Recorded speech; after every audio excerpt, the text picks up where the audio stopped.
Tout comme chez vous, le roi de l'ameublement dans la ville capitale pour vos besoins en meubles luxueux de bureaux, de salles de conférences, de jardins, de terrasses, de salons, de chambres, etc. Plus de soucis. Rapprochez-vous de l'établissement Tout comme chez vous et la solution est tout trouvée. Tout comme chez vous est situé à Tokota Davo, à 150 mètres environ de la pharmacie Davo 2 en allant vers le carrefour Renvier. Tout comme chez vous, c'est aussi à la place de l'unité d'Akonamboué. Contact 97 33 25 43 66 21 0022. Tout comme chez vous, venez à nous pour donner du goût à votre intimité. Vous avez besoin d'un espace publicitaire pour faire connaître votre société ou vos produits? Seul Guérit TV Monde peut vous satisfaire. Pour tout renseignement, contactez le 00229 91 19 10 10. Guérit TV Monde, le leader des web TV.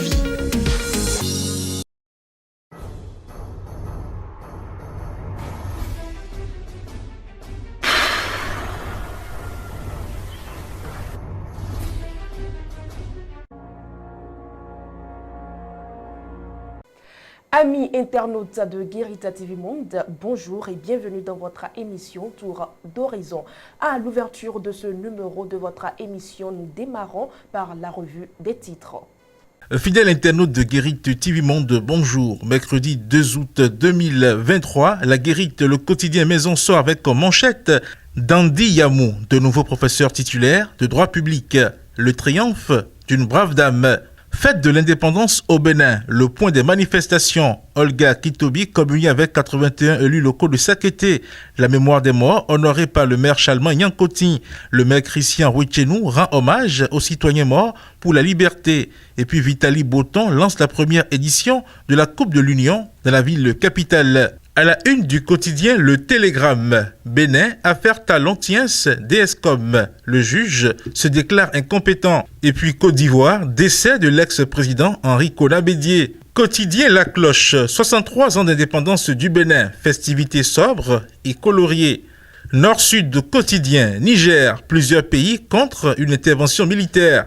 Le potentiel à présent, enquête exclusive dans les administrations et institutions républicaines.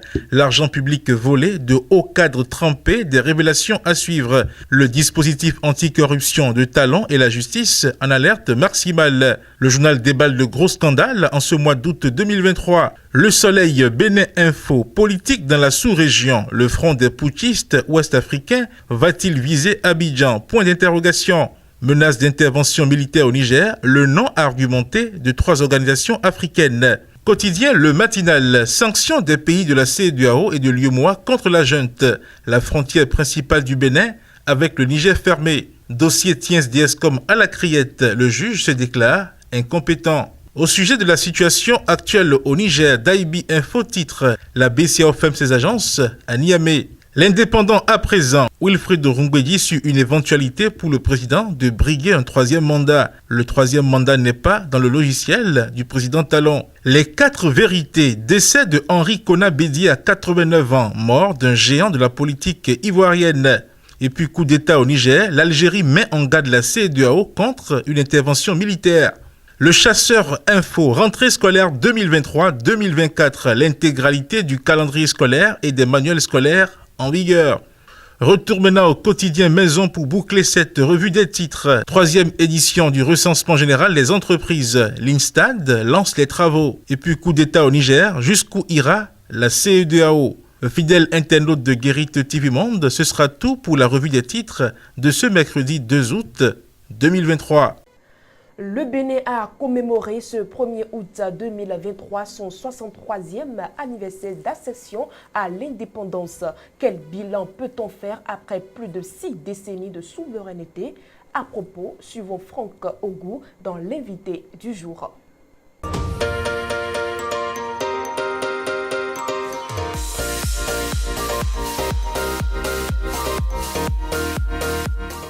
Je vois un Bénin qui bouge, un Bénin qui change, avec des Béninois plus engagés et plus enclins au travail.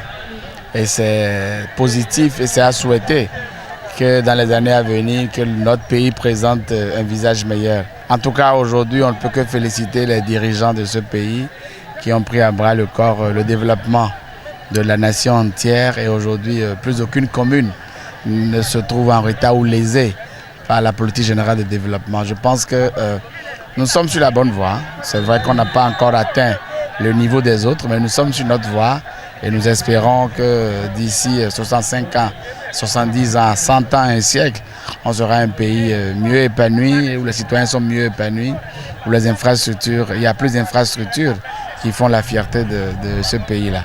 En tout cas, aujourd'hui, le Bénin est en marche et le pays marche. Tout en refermant la rubrique de l'invité du jour, nous ouvrons celle du forum de discussion. C'est tout de suite avec Charles Alban Daoui.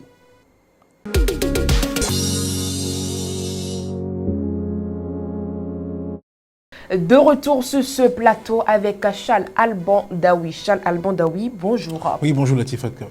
63e anniversaire de l'indépendance du Bénin, les démocrates n'étaient pas aux manifestations officielles. De nouveau, le désamour avec le pouvoir talent. Est-ce qu'il y avait vraiment eu amour? C'est la question qu'il faut se poser. Il y a eu des rapprochements, certes, qui ont été perçus dans l'opinion publique comme des rapprochements de détente de l'atmosphère politique au Bénin. Et c'est de bonne guerre. Vous savez, quand on parle de mouvance d'opposition, il ne s'agit pas de deux camps ennemis. Nous sommes tous des Béninois. On ne peut pas promouvoir des positions radicales, même si cette opposition-là estime qu'elle est radicale vis-à-vis des actions du chef de l'État. Donc si par moment il y a eu des rapprochements, ce n'est pas suffisant pour parler d'amour. Et donc du coup, la position actuelle de l'opposition n'est pas une position étonnante. Par le passé, on a déjà vu des régimes confrontés à des situations du genre. Donc ce n'est pas vraiment quelque chose de nouveau. Et il faut dire que cette position-là du Parti des démocrates intervient dans un contexte où ils attendaient peut-être de la mouvance et du chef de l'État des actions dans le cadre donc de la célébration de cette fête du 63e anniversaire de l'indépendance du Bénin, et qu'ils vous souviennent que pour cette manifestation-là, le chef de l'État n'a même pas prononcé de discours à la veille comme on en a l'habitude par le passé. Et vous savez que ce discours qui est souvent prononcé à la veille du 1er août est un discours dans lequel très souvent le chef de l'État accorde la grâce présidentielle à des personnes qui ont été donc en déphasage avec les tests de notre pays. Donc voilà, c'était une grande attente, non seulement pour ce Parti des démocrates, mais également pour le peuple béninois. Il s'est fait qu'ils ont sans doute appris à temps qu'il n'y aura pas de discours, donc il n'y aura pas donc à entendre ce genre de choses, d'où la position du président d'honneur de ce parti-là, qui a annoncé un peu plus tôt son absence aux manifestations officielles, et ça s'est suivi donc du communiqué du parti lui-même qui a dit qu'il ne sera pas donc aux manifestations officielles, et qu'il vous souvienne que, légalement aujourd'hui, c'est le président du Parti des démocrates qui est censé être le chef de file de l'opposition. Dans les statuts de l'opposition, il est dit que le chef de file de l'opposition peut être invité à des manifestations officielles comme celle du 1er août. Sans doute que le gouvernement a fait les démarches en la matière, mais comme aujourd'hui, il n'y a pas encore de décret liés donc à la désignation du chef de file de l'opposition, et dans un contexte où ils attendent que le chef de l'État pose des actes qui vont dans le sens de la libération, comme ils le disent, de certains de leurs militants qui sont donc en prison pour une raison ou une autre. Et toutes ces raisons-là réunies, on peut justifier le fait qu'ils soient absents. Il y en a qui ont même parlé d'hypocrisie, qui ont dit que ce serait donc hypocrite que de s'associer à cette manifestation-là et de montrer que oui, tout va pour le mieux. Donc voilà un peu les raisons évoquées ça et là. Et politiquement parlant, bon, ce ne sont pas des raisons incorrectes. Nous sommes sur un terrain politique. Ce n'est pas parce qu'entre-temps, il y a eu quelques rapprochements que les uns et les autres vont abandonner leur position ou vont changer d'objectif. En tant que parti d'opposition, sans doute que, il y a un objectif qu'ils veulent atteindre. Et comme ils se rendent compte que l'objectif n'est pas en train d'être atteint, ils sont en train donc de revoir un peu leur distance vis-à-vis donc du régime en place. Charles Alban Daoui, les revendications actuelles de l'opposition ont-elles des chances de prospérer avec cette nouvelle posture? Bon, on ne peut pas opiner tout de suite là-dessus, on ne peut pas dire non, on ne peut pas dire oui. parce que dernièrement au Conseil national du Parti des démocrates, il y a le mot dialogue national qui est revenu. On souhaite avoir un autre dialogue national. Et autre chose, c'est que le fait que certains militants du parti soient en prison constitue un problème et c'est une revendication majeure de ce parti-là qui estime que oui, ces personnes ont été en prison parce qu'ils ont été sur le chantier du combat pour la démocratie. Et en tant que parti politique portant le nom des démocrates, il n'est pas normal que le parti continue peut-être de collaborer sur certains sujets avec le régime en place sans que cette situation-là ne soit donc réglée. Donc aujourd'hui, ça constitue une revendication majeure et ils estiment que seul le chef de l'État a la solution au problème. Il est vrai que le parti a initié une loi d'amnistie, mais dans le contexte actuel, ce n'est pas certain que cette loi-là puisse se passer à l'Assemblée nationale. Donc ils estiment que oui, c'est le chef de l'État lui seul qui a la possibilité de suspendre ou d'arrêter les peines qu'exécutent ces personnes-là qui sont en prison. Donc cette revendication étant majeure, tant que le chef de l'État ne va peut-être pas donner un retour favorable à cette revendication-là, elle va rester là et se cristalliser dans le temps et dans l'espace. Mais l'autre chose aussi, c'est que oui, vous savez, le chef de l'État, c'est lui qui gouverne actuellement le Bénin. C'est quelqu'un qui aime surprendre. Donc du coup, si on l'attendait peut-être la veille du 1er août pour prendre telle décision, il a choisi de ne pas le faire dans ce timing-là. Peut-être qu'il a choisi de le faire dans un autre timing. On attend de voir par la suite, dans les jours à venir, ce qui va se passer. Donc du coup, ces revendications-là peuvent bel et bien avoir... peuvent être satisfaites parce qu'au-delà donc du parti là qui réclame ces choses-là, il y a également une bonne partie du peuple qui se sent dans ces revendications-là. Et donc du coup, je pense que le président Patrice Talon également s'est fait une certaine lecture et il comprendra que oui, peut-être que s'il va dans ce sens, s'il essaie de prendre des mesures, ça va contribuer à apaiser tout le monde et ça va relancer le climat politique au Bénin. Merci à vous, Charles Alban Daoui. C'est moi qui vous remercie. Mesdames et messieurs, c'est la fin du forum de discussion du 2 août 2023. Tout de suite, la minute sportive.